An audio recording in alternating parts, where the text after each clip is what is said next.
umugambwe Sawanya Frodebu barashima ko hari imanza zimaze gucibwa z'abagirizwa urupfu rw'umukuru w'igihugu Melchior NDADAYE yishwe agandaguwe haraheze imyaka itari mike.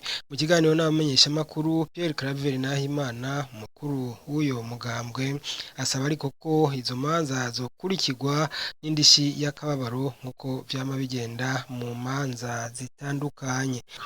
Ikibazo nyamukuru twibajiye muri kino gihe ni iki? Mu gihe imyaka 29 irangenye n'icubahiro President NDADAYE Melchior agandaguwe, mbega hariho umwizero ko abarundi bazomererwa neza mu myaka twimirije? Umugambwe Sawanya Frodebu urakegurukira cane imboneza hamwe n'inzira guhemuka zawo, hamwe n'intwari z'abakobwa n'abahungu b'u Burundi bose bemeye barahangana n'abasi ba demokarasi, gutyo barashobora kubuza ko demokarasi yozimangana amazima yongo mu Burundi. Turongera tugashima intambwe ubutungane bwo mu Burundi bwashiseko yo gushengeza mu butungane ibihangange vyategetse ihirikwa ry'ubutegetsi biciye mu gusesa amaraso itariki 21 Gitugutu umwaka wa 1993.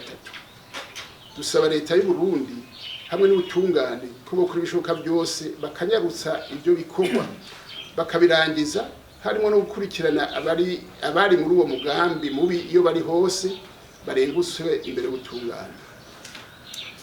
Umugambwe Sawanya Frodebu umusaba leta y'u Burundi hamwe n'ubutungane ko bokora ibikenewe byose kugira ngo imiryango yabuze muri ico gihe, imfuvyi n'abapfakazi bari muri ibya miryango twadondaguye hejuru, umugambwe Sawanya Frodebu wahekuwe ko boshirwa n'ingoga mu murwi w'abasaba indishi y'akababaro, gutyo urwo rubanza nirwarangira burundu bazoshobore kuronswa indishi y'akababaro itegekanijwe muri mwene izo manza.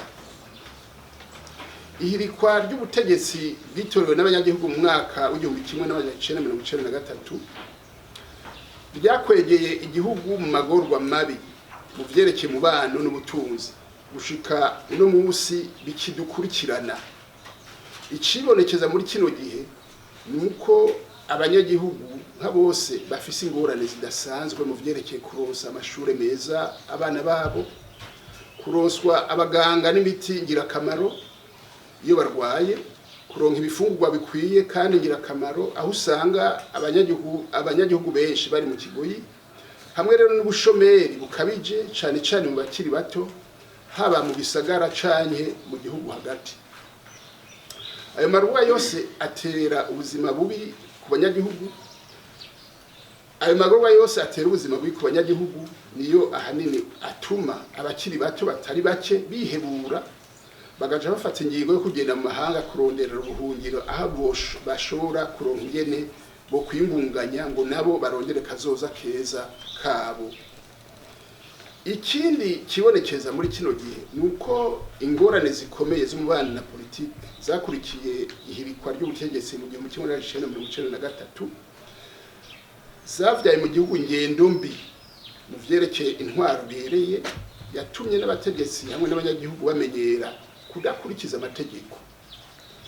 Intwaro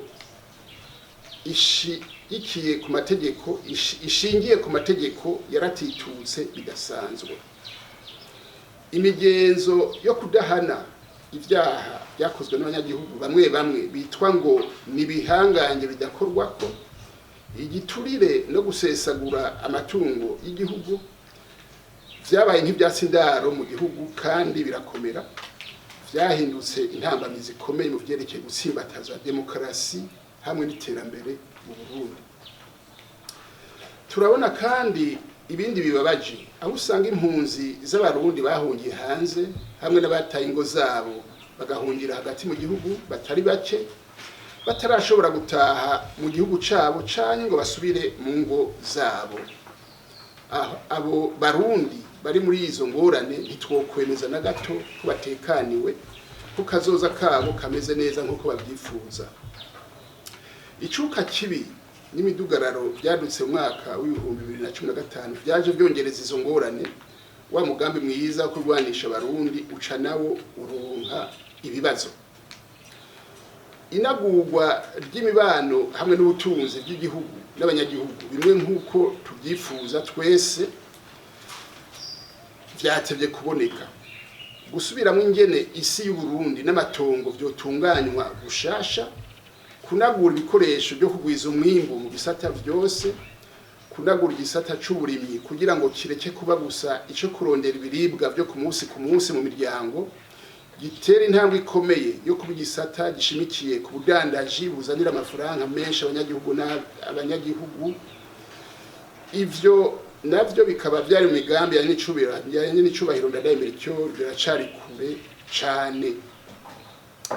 Ubushobozi buke igihugu gifise bwo guhangana n'ikibazo c'umuvuduko udasanzwe w'igwirirana ry'abantu bitajanye n'umwimbo w'igihugu wotunga ubwo bwinshi bw'abantu, bituma igihugu kinjira mu nzira idahumuriza na gato, aho usanga igihugu kiriko kirakoresha ibirengeye ibyo cimbuye.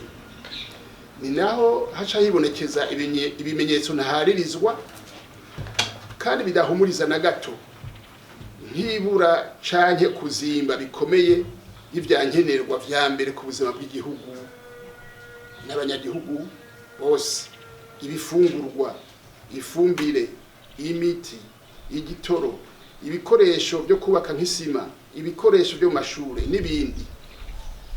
Ivyo rero usanga abanyagihugu benshi ubushobozi bwabo bwo kubigura ari buto cane, baba bo mu gisagara canke mu muji, bigatuma baguma binjira mu bukene bw'amaho. Kugira igihugu c'u Burundi hamwe n'abanyagihugu dushobore kugorora tuva muri izo nzitizi doje gushikiriza, dusavye ibi bikurikira. Ku ruhande rwa leta nifata intumbero zirashe zo gutsimbataza intwaro ibereye mu bisata vyayo vya politike n'ubutunzi, izotuma igihugu kigendera ku mategeko y'iterambere, intahe ikiganza, maze iterambere ry'igihugu rikaboneraho kwiyongera mu mpande zayo zose. Bisubiye nirwanye bimwe biboneka ukudahana, ibiturire n'isesagurwa ry'itunga rusange ry'abanyagihugu, hamwe rero n'urwangara mu gutunganya ivy'igihugu. Wa mugwi severe ujejwe gutohoza ukuri no kunywanisha abarundi, nukoreshe umwanya wihutire kurangura no guheraheza igikorwa washinzwe, utandukire n'ibindi biringo byahekuye Uburundi nk'urwimo rwo mu mwaka w'igihumbi kimwe n'amajana 1988 n'urwimo n'amakuba byo mu mwaka w'igihumbi kimwe n'amajana 1993. Ibyo vyotuma abarundi banywana koko, maze bashobore kurangura imigabo n'imigambi y'iterambere bafatanye mu nda bose. Ikibazo c'amamanza n'amahane ajanye n'ikiringo ca gatatu c'umukuru w'igihugu Petero Nkurunziza biriko bisa n'ibidindira mu masentare yo hanze y'igihugu. Leta nikora ibishoboka kugira ngo ishireho ibikenewe byose kugira habe ituze nitekane mu gihugu no ku banyagihugu bose. Ivyo bizotuma impunzi, abanyepolitike bashubiragiye hanze y'igihugu basubira kugaruka mu gihugu cabibarutse aho batawe uruzogi. Vyogenda nk'uko no ku mashirahamwe adaharanira inyungu za politike, amaradiyo n'amateleviziyo, hamwe rero n'ibimenyesha makuru vyigenga vyahunze Uburundi. Pierre Claver Nahimana, mukuru w'umugambwe Sahwanya Frodebu, yanishuye ku bibazo bitandukanye by'abamenyesha makuru. Reka n'ubu dusubire tumwumvirize. Kuva aho ndadaye Melchior yiciye gushikana kino gihe, turabona yuko hariho abarundi bafashwe bari muri ubwo bwicanyi. Mbega hoba hariho abantu binyegeje b'abanyamahanga boba nabo baragiye muri ubwo bwicanyi, canke bo bari inyuma basunika bicanyi iti ni mubikore. Twibuke yuko kijya gihe aho nyene icubahiro ndadaye Melchior yagandagurwa, twari tuvuye mu ntwaro, twavuga tuti izi ni intwaro zihagaze ku gisoda cy'ubwoko bumwe, intwaro zihagaze ku mugambwe umwe, intwaro atari za demokarasi. Icyo gihe byaravugwa, twarabibona kandi twarabibona mu ntara mu gihugu hagati Bujumbura byose byayimeze gute Barundi twabibona guco nyene bisigura yuko mu gihe nyene cyubahiro Ndadaye Melchior nabo bari kumwe bahanganye n'ivyo bintu abantu bavuga bati ni ngombwa ibintu hazovamo ingorane zikomeye uko twayibonye twebwe niko byashitse kugira ihindura ibintu mwene bijya bizana ingorane hazira twabonye Ndadaye baramwica n'abandi baricwa mbere n'abandi Barundi barakurikira ivyo twabonye gushika twe kuvyo twabonye Abarundi bonyene nibo bari muri ivyo Abarundi twebwe rero twama twumva yuko abantu benshi bavuga ati muraraba neza burya hariho abanyamahanga bihishe inyuma turazi twese yuko harabavuga bati muri kiya gihe si vyiza yuko muri Afrika hoza intwaro za demokarasi kuko inyungu z'abanyamahanga bamwe zica zimererwa nabi yaravugwa n'abantu bagaca bavuga ati nkumbura rero abo babona abazungu abanyamahanga bavuga bati inyungu zacu zazimererwa nabi nibo baba baravuze bati babwira abapuciste n'abandi ati ni mubikore ivyo twebwe nta vyemezo tubifitiye turamaze kumva n'abandi bavuga bati oya muraraba neza aho Ndadaye bamwica ngaha mu Burundi hariho abanyarwanda bari bahari b'abatutsi b'abahutu bagira bati ni mubikore ivyo twebwe ntavyo tuzi icyo tuzi nuko ivyo bibaye Ndadaye yamwishe twaragiye gusaba amakungu turabasaba tuti ntibikunda yuko mutubwira ngo tuje muri demokarasi hanyuma bakayica umutwe mukareka ntagere ikintu na kimwe